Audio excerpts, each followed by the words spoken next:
Enough Said is brought to you by Sheldon Street Pizza. Visit them online at sheldonstreetpizza.com or stop by Sheldon's during your next trip to Lake Orion. Sheldon Street Pizza, the official pizza of Enough Said. And by Fourth Coast Cider Works. Quality craftsmanship, quality hard cider. You can check them out online at fourthcoastciderworks.com or come get a can or a howler at their Canterbury Village location. Not available for anyone under the age of 21. Please drink responsibly.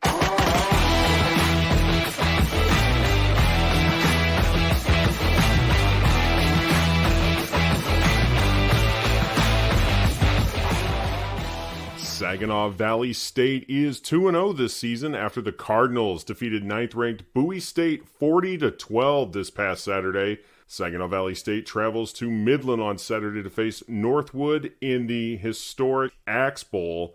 I caught up with head coach Ryan Brady this week to talk about the Cardinals. You are coming off a big win this past Saturday. You beat the 9th-ranked team in the country, and you had control of this one throughout much of the game. It started with defense and special teams.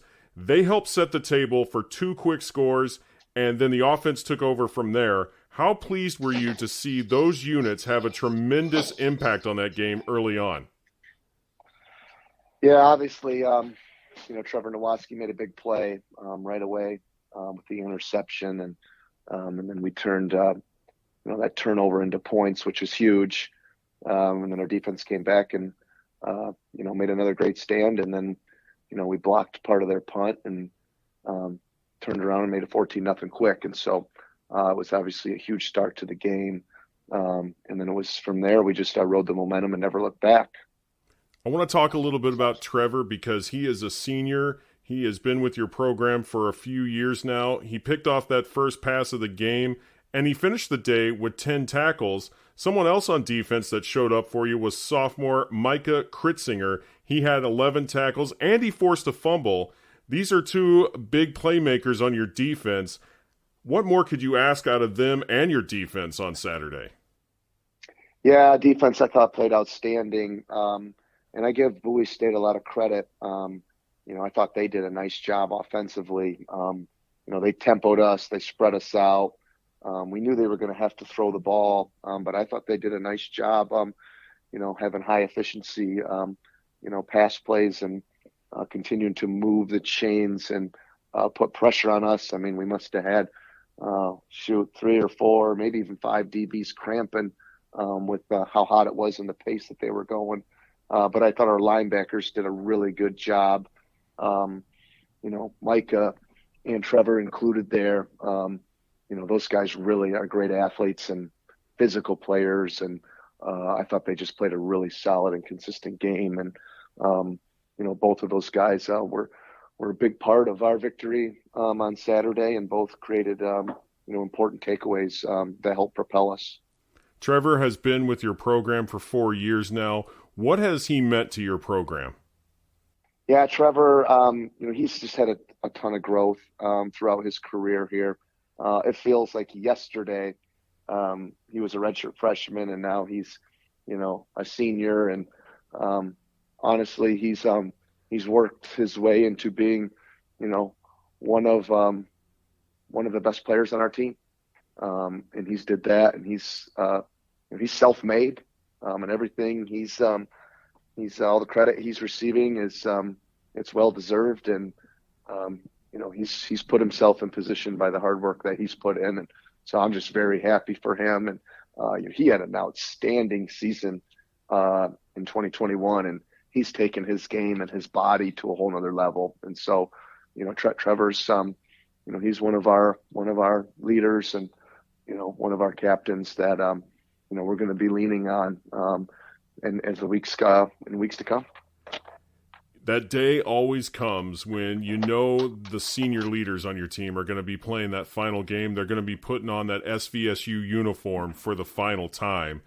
I always ask this question of high school coaches, but I never get a chance to really talk to college coaches about this.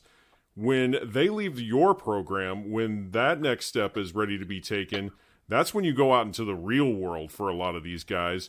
What are some things that you hope you imparted on your seniors as they get ready to take that next phase in life? Yeah, I obviously, I hope on senior day when they walk across the field and they come give me a hug that they just, look me in the eye and say, Coach, thank you for everything you've done for me. I love you, Coach.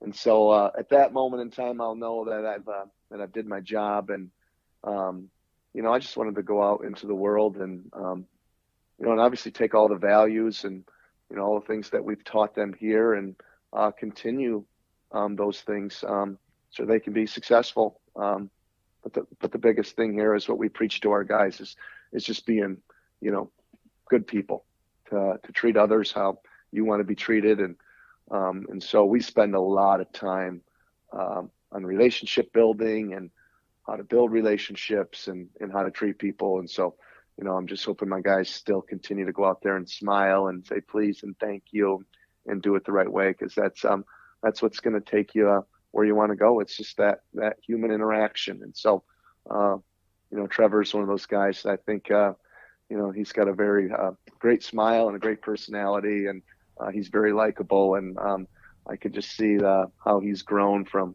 2019 to 2022.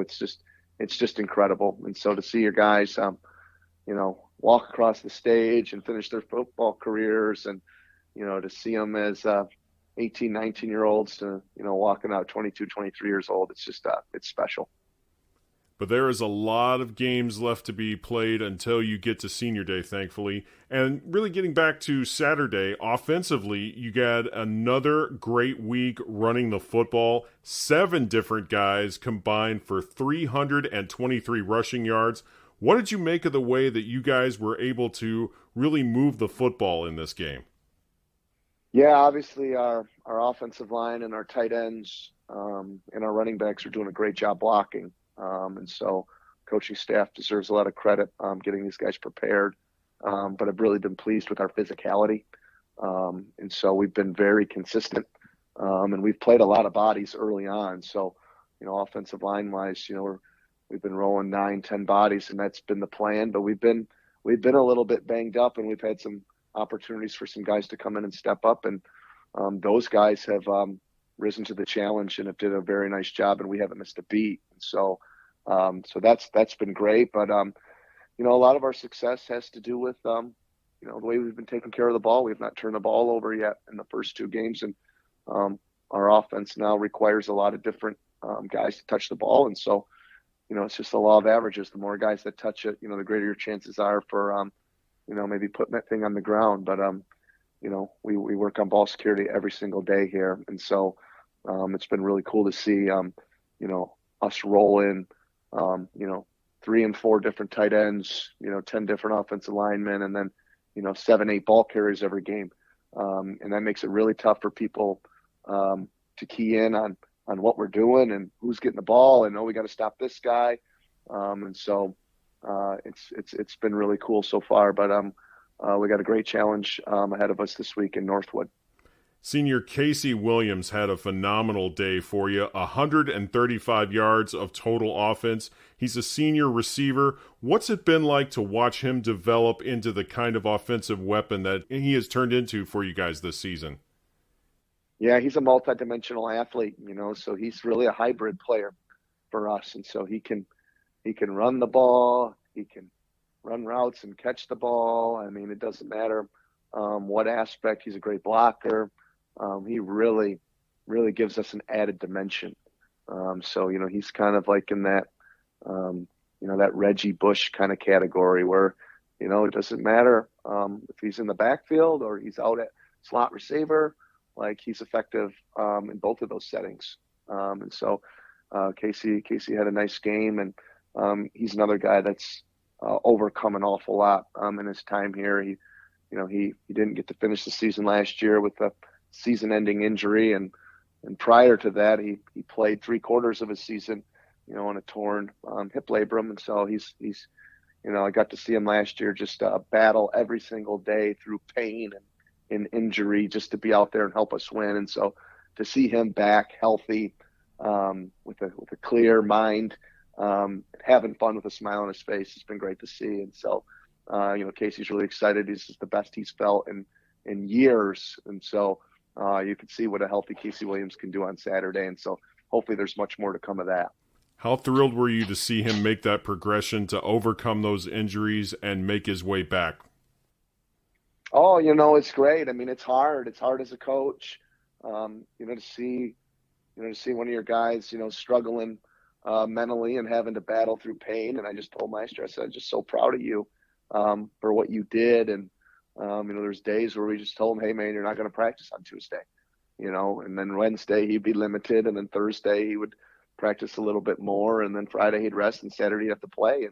And you could just see the pain that he was in all the time. And it's just draining mentally when you have to go through something like that and you have to, battle through. And I just was really proud of him. And then obviously he had 2 surgeries, in the off season in the months of January and February. And so then he had to rehab, all winter, all summer long. And so, he's earned it, and so I'm expecting big things to come from Casey because he's got a really great mindset right now.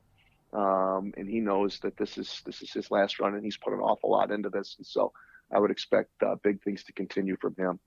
We are talking with Ryan Brady, the head coach of the Saginaw Valley State University Cardinals football team. The Cardinals are 2-0. Your quarterback, Andrew Brito, was 12 of 20 in last Saturday's win over Bowie State. He had 94 yards and a touchdown. He's a senior that came to your program out of Central Florida. When you were looking at him to become a starter, what did you like about him and that gave you enough confidence to give him that opportunity? Yeah, he joined our program basically in January, and I think he's did it the right way here. He's been very humble. He's worked hard, and he's earned the right to be our starting quarterback. And so I like the different dimensions that he gives us. He really played a great game last week. The statistics don't show that, but he made a lot of great decisions, with the football in a run game. A lot of what we do is got a lot of option principles, and he made a lot of key decisions in the second half there. And Bowie really struggled trying to figure out, where the football was going. And so Andrew really kept him off balance, and he's got an added dimension with his feet. And, for those listening out there, he's kind of in that Kyler Murray mold. He's not a big guy. I mean, but he's got a lot of quickness and he's got a big arm and he makes really good decisions and he's really slippery. He's hard to get your hands on. So I thought he did a good job of running around and executing our offense and then taking care of himself when it was time to get down. He did a nice job sliding and doing some really smart things. But, the way the game unfolded, it was, I thought we were going to have to throw the ball more than we did last week. And kind of the way the game unfolded, we were at 14-0, and then we had a big block field goal and returned it for 2 points. So we were up 16-6 at half. And then we came out in the second half and drove down and scored on our opening drive.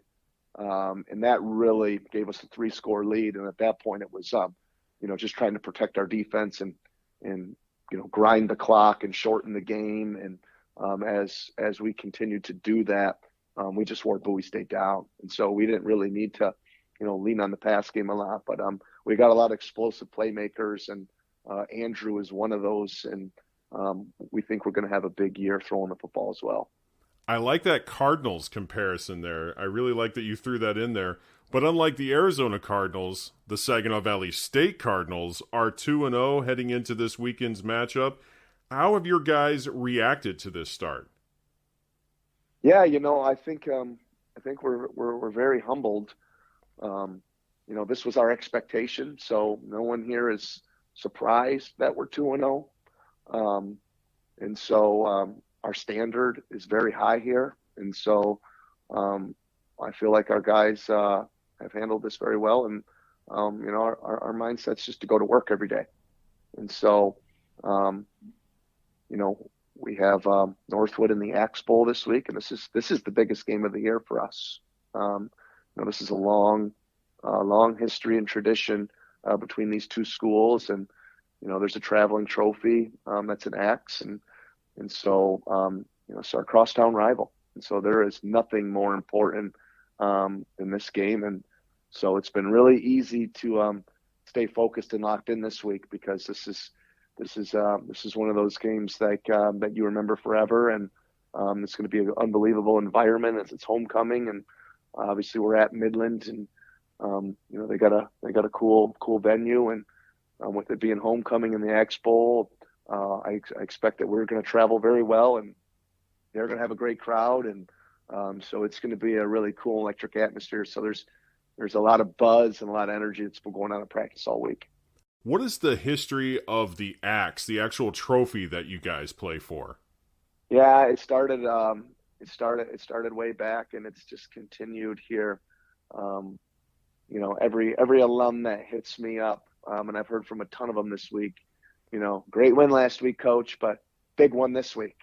And so there is nothing more important than us possessing that axe. And so I got a lot of cool photos and stuff from, the 80s and the 70s and the early 90s with former alums and pitchers with that axe. And so, we want to keep that thing red, and whatever team wins the game, they basically paint the handle of the axe either red or blue. And so we've been fortunate in my tenure here. That axe has been red. And so we hope for that to continue. Everybody once it gets a chance to paint their colors on that axe. So this is going to be a big game come Saturday. But in terms of what it means to the communities, Saginaw and Midland, what is it like to see these two teams come together on a Saturday during the football season to just enjoy each other's company and watch a football game unfold? Yeah, the thing I like about the rivalry is there's just a lot of respect on both sides. And so I know Coach Haynes very well over there. He's a great guy, does a great job. He runs his program the right way. He's one of the good guys in this profession. And so I got nothing but respect for him. And so obviously he's been a Timberwolf for, I believe, almost 40 years as a player and as a coach. And so, nothing says Northwood football quite like Leonard Haynes. And so, our communities obviously are very supportive of both programs. And there's great football here in the Great Lakes Bay region. And both Saginaw and Northwood have had a long and successful history at various different times of both football programs. And so that's what makes this rivalry special. And then obviously this will be a great one on Saturday, as both teams are 2-0 going into this matchup. And so, it's going to be exciting. What do you make of the start that Northwood has had to begin this year? Because they had a pretty rough road last season, but they've turned it around up to this point. What have you seen out of them that has really impressed you so far? Yeah, well, they got a lot of guys back from last year's team. And so they did a nice job. Looks like they had a good off season. They're a physical group. They play extremely hard. They're very disciplined as well. So they got a very good group of linebackers. And their defensive line is stout. And then they have some experience in the secondary. So defensively, they did a very nice job. They got a shutout on the season. And then they held one of the other opponents, to 13. So they're playing great defense right now, stopping the run and being disciplined in the secondary. And then offensively, they've had good balance. And I think that's always important. That's always a sign of a good football team, is when you got balance on both sides of the football. And then Northwood is always one of the best special teams units that we play, of anybody we play, year in and year out. And so, we've spent a lot of extra time this week getting prepared on special teams, because we know how solid they are there, and that could be the difference in a game like this of this magnitude. So, it's going to be a challenge for us. And so we've been talking about all week that there's going to be adversity, and we have to be ready to handle it in a way that's going to help us be successful on Saturday. This is one of the reasons why I created this show, and I'm glad that you were able to come on board and be a part of it, because like you said, there's a lot of good football to see in the Great Lakes Bay region, and this is one of those key matchups. I'm really excited to see how this one unfolds, and I want to wish you and Northwood all the best this weekend. I know you want to keep that trophy red, so we'll see how that unfolds, and we'll talk about that again next week. Yeah, thanks. I appreciate it. Anybody listening, you should come on out. It's going to be a great GLIAC mashup, and obviously it's going to be great weather, sunny and 80-something degrees. I mean, what better way to spend a Saturday in September than to go and check out the Expo? Exactly. And you've got a great town to go to in Midland. That was always one of my favorite places when I worked in mid-Michigan, was to go to the town of Midland. But I always enjoyed your guys' campus as well. Coach Ryan Brady, thank you so much for making the time this week, and best of luck to your team this weekend in the Axe Bowl. Thanks, Duff. I appreciate you having me on. A Duff Said Live can be heard every Friday night starting at 9:30 only on the Podbean app. You can catch episodes of that and interviews and other segments on the show by going to Podbean, Apple Podcasts, the iHeartRadio app, or wherever you get your podcasts.